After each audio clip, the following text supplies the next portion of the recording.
Hello everyone, welcome back to Black Moon Coven. Today's topic of this video is going to be Kupala. So everyone's preparing for Litha and the summer solstice, and us Slavic witches are preparing for Kupala. So let's talk about Kupala or Noc Kupały.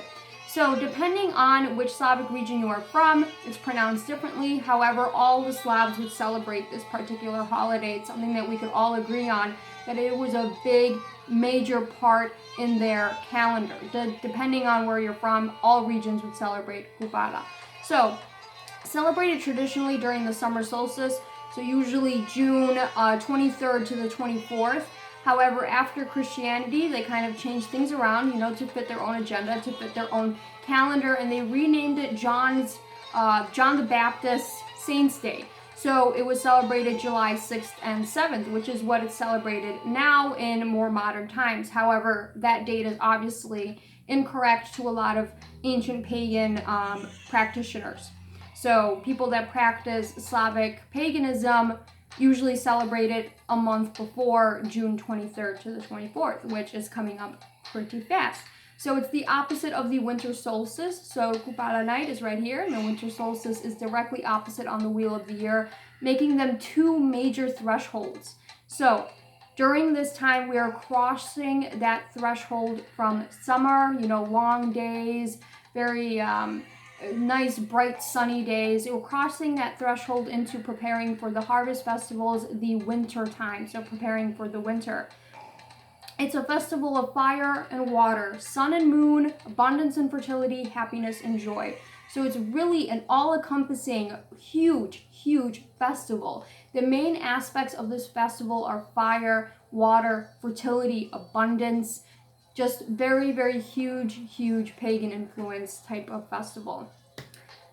So Kupala, the word, stems from the ancient Slavic word means to bathe or to cleanse.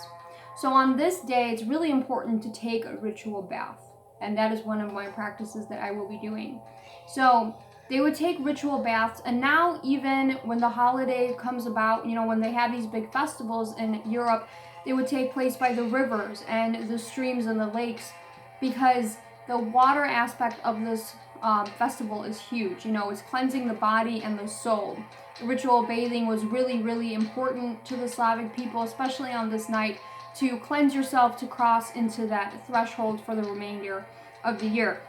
We'd also build Kupala fires. So again, another big part of this festival is the fire. It's a union festival. It said that the sun would bathe in the waters, so we'd have water and fire becoming this union tonight.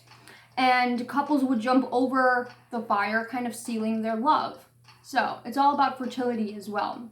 It's a whole bunch of stuff. But anyways, couples would hold hands and they would jump over the fire to either see if their bond is strong enough to survive, or seeing if this bond could go anywhere. So already married couples would partake in this ritual as well to see if their bond is still as strong as it was. And people that were paired on Kupala Night would do the same to see if that bond would go anywhere to lead them into marriage, and so on and so forth. Herbs were collected on this night.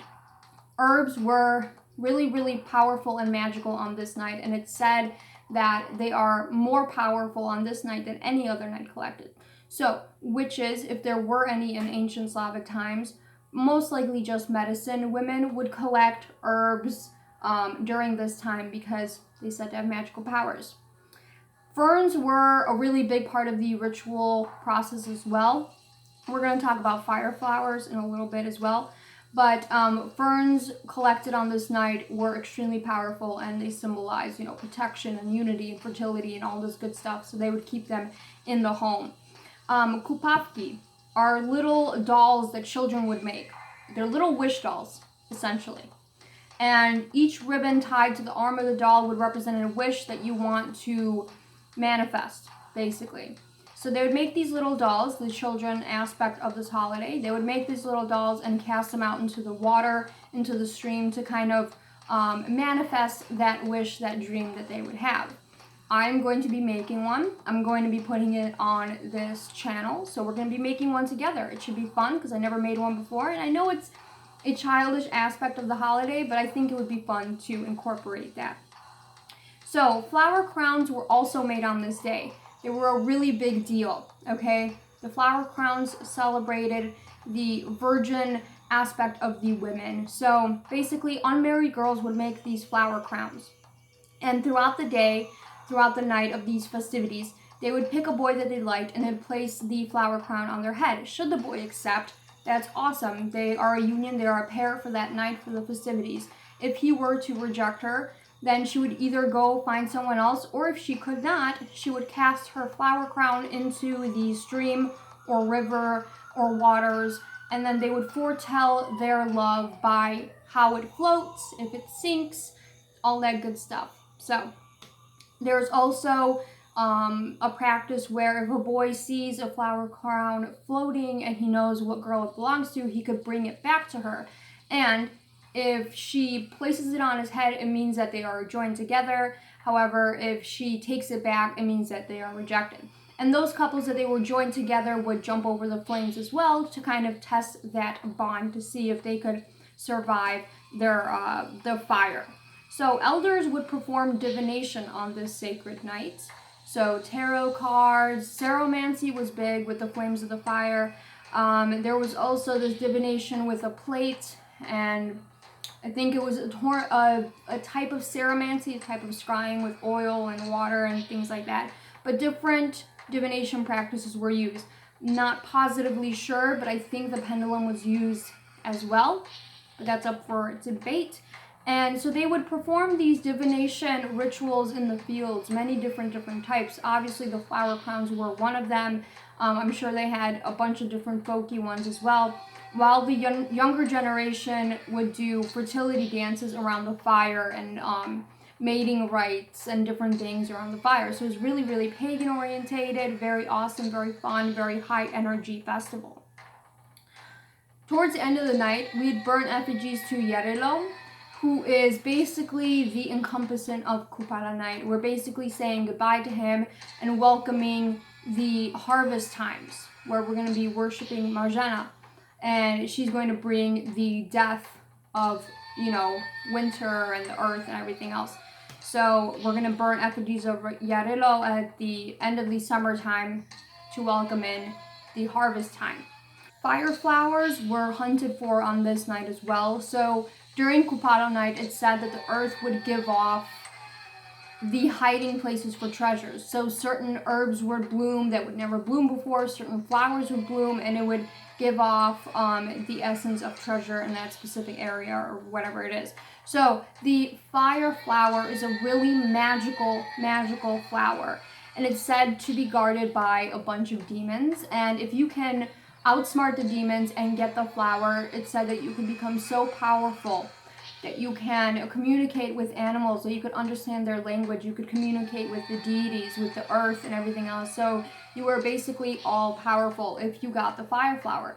I'm sure many have died trying to get it, and I'm sure many of people have gotten lost trying to go and find it. So another practice during Kupala Night is the couples that were joined together on this sacred night would go and hunt for the fire flowers together as kind of like a more little alone time together.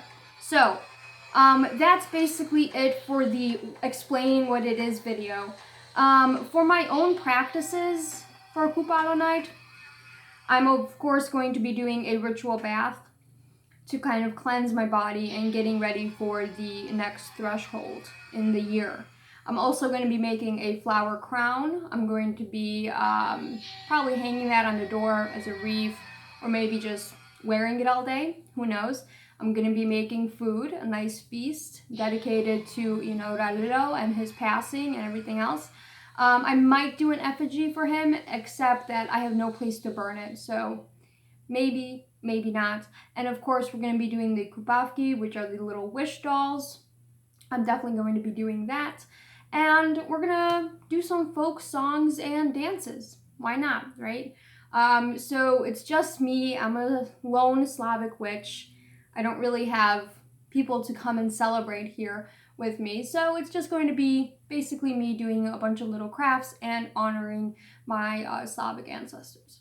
So thank you all for joining me for this little video. And hopefully, you know, this cleared up some things about Kupala Night. I know if you look it up on the internet, the date is wrong. The practices are so jumbled up because, again, different Slavic regions have their own traditions and their own practices. So just know that you can make it your own. It's basically a summer solstice type festival. They kind of intertwine together. If you look at Litha, it's some of these same principles in that kind of intertwine. So you could just make it your own. It's all about fertility and abundance and just thanking the earth for what has gave you so far and getting ready for the harvest festival. So it's a time to party big and do your biggest spells and just celebrate being a witch. So follow me on all my social media. Join the coven if you haven't done so already. And until next time, I will see you guys.